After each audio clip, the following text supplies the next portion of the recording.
আমরা আসলে সরকার বিরোধী কোনো আন্দোলনে আমরা যাচ্ছি না, কারণ আমরা সরকারি প্রতিষ্ঠানে চাকরি করি, স্বায়ত্তশাসিত প্রতিষ্ঠানে চাকরি করি শুধুমাত্র আমাদের ভবিষ্যৎ একটি আর্থিক নিশ্চয়তার জন্য।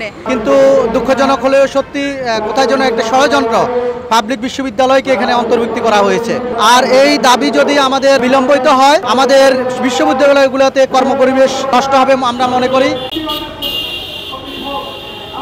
আমরা বাংলাদেশ আন্তঃবিশ্ববিদ্যালয় অফিসার্স ফেডারেশনের আন্ডারে আমরা এই আন্দোলনটা করছি। আমি শুরুতেই বলতে চাই, আমরা আসলে সরকার বিরোধী কোনো আন্দোলনে আমরা যাচ্ছি না। পে স্কিম যে আওতাভুক্ত করা হচ্ছে, একটা স্কিমের নাম হলো প্রত্যয়। সেটিতে বলা হচ্ছে 1 জুলাই 2024 থেকে যারা কাজে যোগদান করবেন তারা সর্বজনীন পে স্কিমের আওতাভুক্ত হবেন। এই নিয়ম থেকে আমাদেরকে বাদ দেওয়া হয়, এই নিয়ম থেকে আমাদেরকে বাইরে রাখা হয়, কারণ আমরা সরকারি প্রতিষ্ঠানে চাকরি করি, স্বায়ত্তশাসিত প্রতিষ্ঠানে চাকরি করি শুধুমাত্র আমাদের ভবিষ্যৎ একটি আর্থিক নিশ্চয়তার জন্য। আসলে এটা আমাদের সারা বাংলাদেশ ব্যাপী আমাদের বিশ্ববিদ্যালয়গুলোর আন্তঃবিশ্ববিদ্যালয় কর্মকর্তা ফেডারেশন আছে।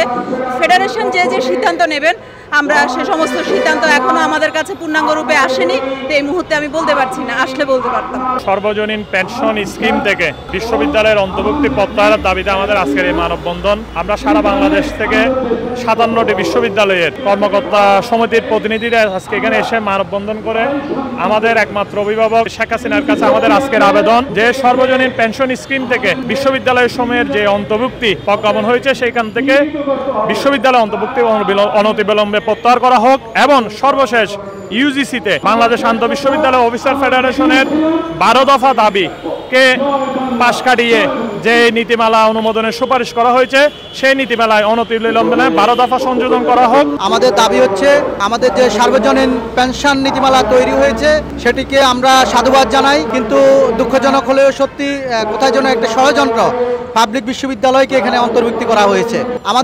আমাদের যে অভিন্ন নীতিমালা তৈরি হয়েছে পাবলিক বিশ্ববিদ্যালয় কর্মকর্তা কর্মচারী নিয়োগ ও পদোন্নতি, সেখানে অনেক অসঙ্গতি রয়েছে। আমরা আমাদের ফেডারেশন কর্তৃক 12 দফা সংযোজনের জন্য দাবি জানিয়েছেন, আমরা সেটির বাস্তবায়ন চাই। আর এই দাবি যদি আমাদের বিলম্বিত হয়, আমাদের বিশ্ববিদ্যালয়গুলোতে কর্মপরিবেশ নষ্ট হবে আমরা মনে করি।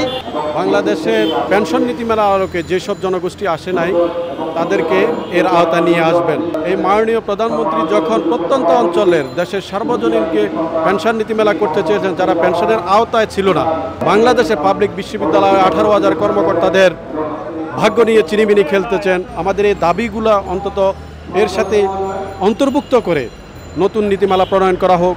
আপনারা জানেন যে সরকারি সুযোগ সুবিধা বৃদ্ধি হয়, কখনো হ্রাস পায় না, কিন্তু আমরা এখন দেখতে পাচ্ছি কি ইউজিসি এবং মন্ত্রণালয়ের কিছু অসাধু কর্মকর্তা মাননীয় প্রধানমন্ত্রীকে প্রশ্নবিদ্ধ করার জন্য এই নীতিমালাকে আমাদের ঘাড়ে চাপিয়ে দেওয়া হচ্ছে।